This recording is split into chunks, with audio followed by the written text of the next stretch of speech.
and cannibalism. It's getting a read. Just cannibalism. Right on in there.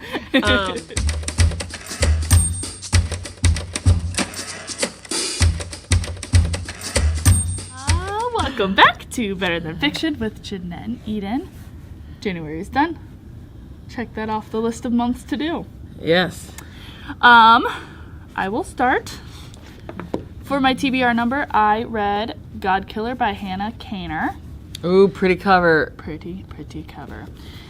This is the first of a trilogy, and I will be reading the rest of them. So my TBR pile actually grew instead of shrunk, which is unfortunate. With those series sometimes. That means so did our buy list, by the way. Yeah. Well, we already have book 2. So it only grew so far by one. By one. Gotta have the ending. Yeah, that's just not okay. Yeah. Gotta have the ending. This is a book, a fantasy, about a world where gods and humans had like a big fallout. There's a god for quite literally anything, small gods and like the big fire gods. And so there's a war for, obviously, power, because duh. We follow 4 different characters as they go through post-war world. We follow a god killer, a actual god who is the god of white lies. He's a small god. Ooh, a small god. He's a small god, yeah.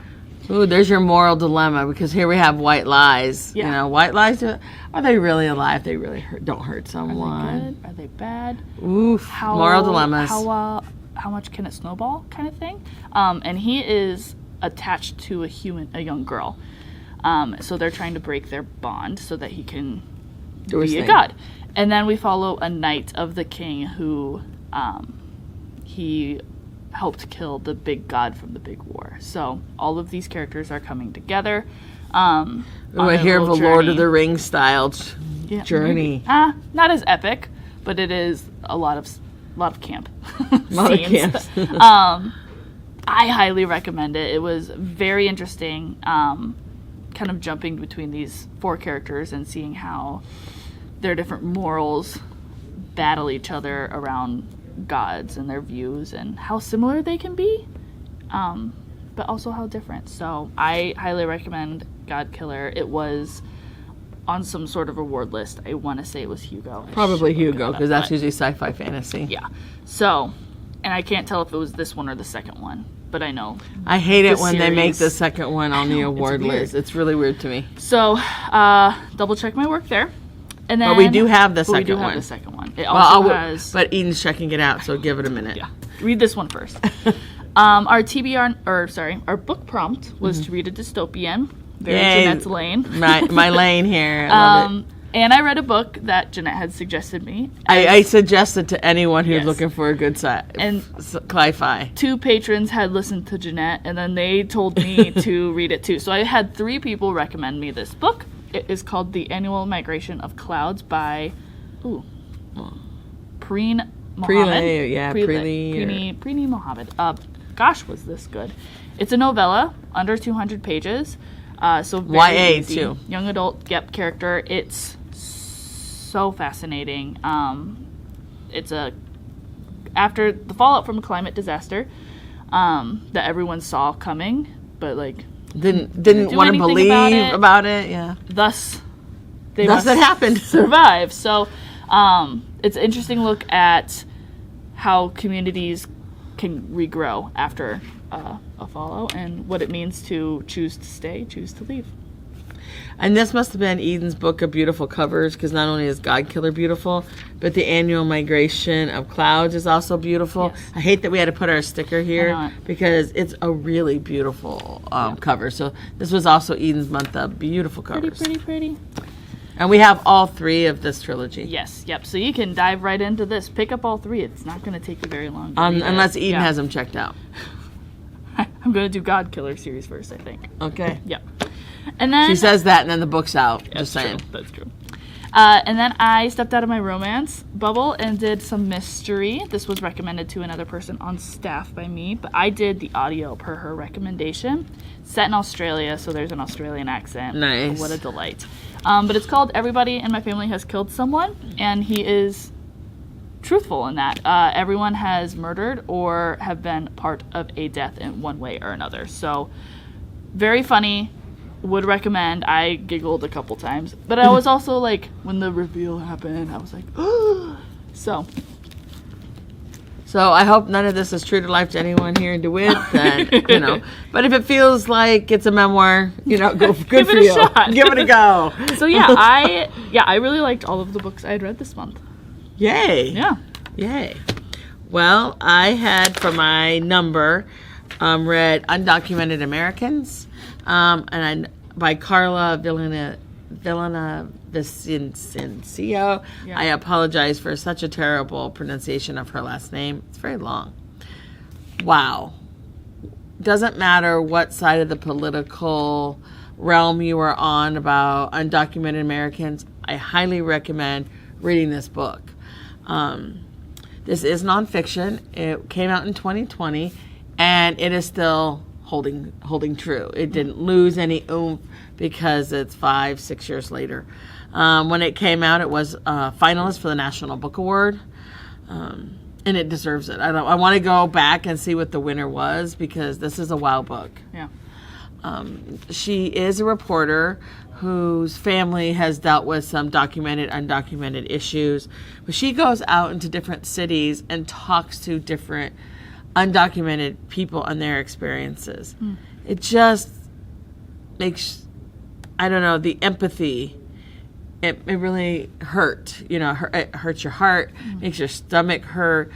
To know people, what they are leaving, and that living the lowest of low with not knowing if you're going to eat or having shelter is better than where you were. Wow. And so maybe not a dark January read. Thankfully, it was kind of warm in January until it got cold. I don't know, but this is just really, really good. She goes to the Flint, Michigan, Cleveland, Miami. So you're talking a wide variety. They all are in pretty much large cities. Staten Island was really interesting. And about the time that the towers fell. So, when she was talking to people, they were there. Yeah. And because there was a lot of undocumented Americans who helped with cleanup. Sure. So, very interesting. Highly recommend. This will be going into our collection. I had this on my TBR at home. So, yes, I'm sharing it because I hope lots of people read it. Yeah. Because it is still very relevant. So for our dystopia, I read 2 this month. Classic. And both of them, because it's my thing. Yep. But also, both of these books are on award lists. I read I listened to The Unworthy by Ostina Basterica. She wrote Tender is the Flesh, which was also shortlisted for the Booker 2 years ago. I think it was 2 years ago. Or maybe it was last 3 year. now. Maybe 3, okay. Which deals with also dystopia and cannibalism. It's getting a cannibalism. right on in there. Very, very powerful. The Unworthy. Wow.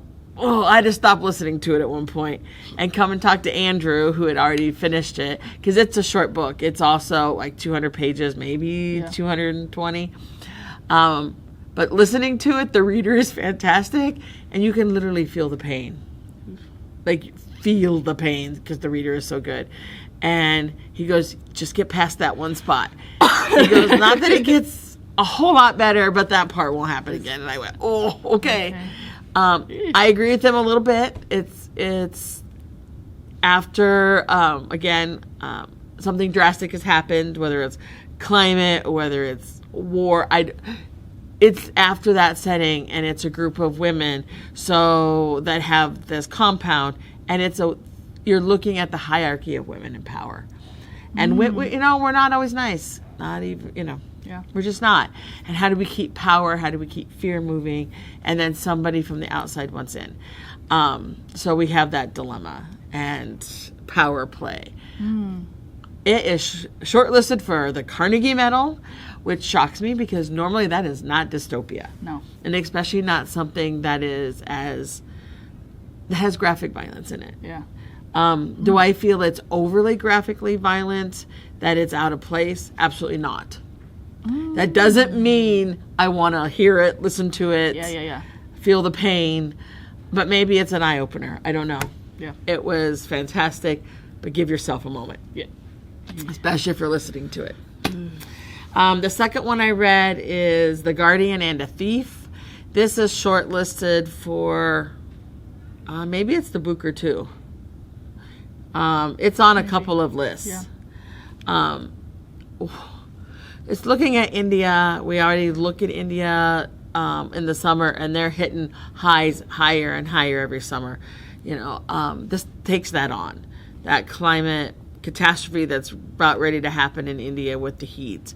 What happens when it's too hot? You don't have food. People literally can't drink enough to survive. There is nothing happy in this book. Be prepared. Very little. This is a true look at what happens in a society in a too hot of environment that everyone's trying to morph. And what people are willing to do to either make amends or to make sure your family survives over somebody else's family. What lengths are you willing to go to? Yeah. And that's what this book takes on. And, a lot of moral dilemma as a reader. I'm going, what would I do? I mean, I started it and again put it down going, whew, I have to think about this. I did finish it to its bitter end, and I went, wow, people need to see how, we're not all, quote, Iowa nice. And when you are looking at the survival of your family. No. And so there you go. Highly recommend the book. Yeah. But if you're not feeling, too happy right now. If you're not feeling too happy yourself, give it a few weeks. Yeah. This does sit on our shelf, and it's fantastic. Yep. It's beautifully written. It's just not. It's not a happy book. No. It's. I think dystopia is really taking a turn, especially in the last 5-10 years, especially with Hunger Games brought dystopia to the forefront to make it okay. Yeah. Dystopia has been written for decades and decades. I mean, you look at Heinlein and Asimov. You go, they lean more on the science fiction, but it's still dystopia because the world has changed. And dystopias were written for so long, but it was always in the backdrop. It was not in the forefront. Yeah. Hunger Games brought that to the forefront. And now they're taking it that step further. Whether the happy endings just don't happen. Yeah. They're giving you that more. It's almost true to life, and that's what I felt about this one. And maybe as well as Unworthy, you can see groups of people being that way. Yeah. You can see, and this is a small group. This isn't a huge group of people. It delves around like 5 characters, truly. And what happens? And it's not all going to be happy in the end. No. And so I do think they're taking that step to being very true to life, because some of our situations are very true to life. India is heating up every single summer. Yeah. True to life. So take that and please read. All right, let's get our numbers. Oh, prompt first? Prompt. Nope, this is numbers. No, this is numbers. No, it is. You're right.